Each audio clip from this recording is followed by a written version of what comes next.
안녕하세요. 호주 지타터TV 에릭입니다. 투자자로서의 의사결정을 잘하기 위해서는 변화하는 흐름을 잘 파악하는 것이 가장 중요하다고 생각합니다. 그래서 오늘은 2025년 호주 부동산 시장에서 나타날 수 있는 몇 가지 트렌드들에 대해 이야기를 나눠보도록 하는 시간을 갖도록 하겠습니다.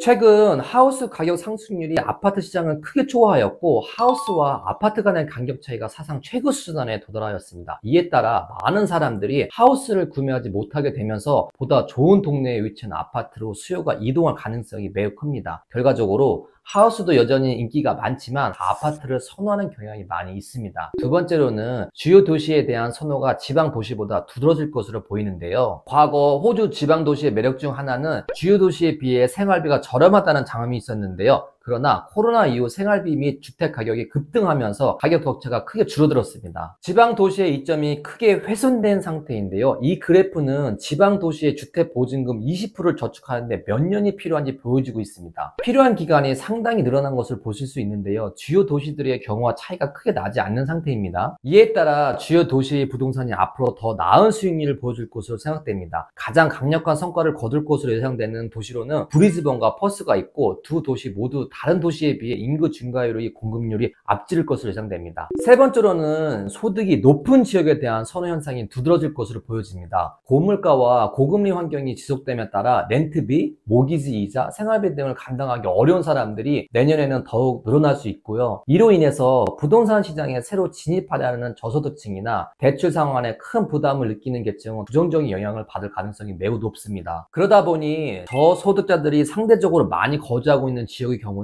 부동산 가격 상승을 주도할 힘이 상대적으로 약하게 나타날 수 있습니다. 반대로 여유가 있는 계층은 가처분 소득도 많고 더 높은 주거 비용을 감당할 의향과 능력이 있어서 가격 상승을 주도할 충분한 힘이 있습니다. 소득이 전국 평균보다 빠르게 증가하는 지역에 투자한다면 긍정적인 성과를 얻을 수 있을 것으로 보입니다. 마지막으로 입지의 중요성은 더 부각될 것으로 보이는데요. 아시다시피 코로나 이후에 사람들의 라이프 스타일은 크게 변하였습니다. 집에서 차나 자전거 또는 걸어서 한 20분 거리 안으로의 일, 주거, 여가 생활을 모두 누릴 수 있는 환경을 선호하고 있잖아요. 이런 주거 환경을 위해서라면 기꺼이 프리미엄을 지불하는 경향도 강해졌습니다. 이 같은 변화는 코로나 이후 전 세계적으로 나타나고 있는 트렌드이며 한국에서도 찾아볼 수 있는데요. 2024년 서울 도시계획을 살펴보면 지역들은 각각 주거, 일자리, 여가 생활을 제공하도록 서울 전체 기획을 개발하고 있습니다. 이처럼 사람들은 자신의 시간과 생활 공간에 이전보다 더 큰 가치를 두고 있는데요. 호주의 주요 도시들 중 일부 지역에서는 이러한 트렌드를 충족하고 있지만 교외를 포함한 대부분의 지역들은 부족한 인프라 개발과 불편한 대중교통 접근성 등으로 충분히 만족시키지 못하고 있습니다. 부동산 투자에서 향후 선호될 트렌드를 잇는 것은 너무나도 중요한 요소인데요. 새로 개발되는 지역들에 투자할 때도 이 같은 트렌드를 염두에 둔다면 더 좋은 성과를 기대해 볼 수 있을 것 같습니다. 오늘은 몇 달 안 남은 2025년을 위해 호주 부동산 시장에서 앞으로 주목해야 할 트렌드 및 몇 가지를 알아보았습니다. 시시각각으로 변화하여 트렌드를 정확하게 예측하기는 상당히 어려운데요. 그러나 항상 변화에 앞서 크고 작은 시그널들을 존재하기 마련입니다. 빠르게 변화하는 시장에서 유연하게 대처할 수 있도록 앞으로 빠르고 정확하게 시그널을 전달하도록 하겠습니다. 구독과 좋아요, 알림 설정 잊지 마시고 다음 영상에서도 찾아뵙겠습니다. 호주 지타터TV 에릭이었습니다. 감사합니다.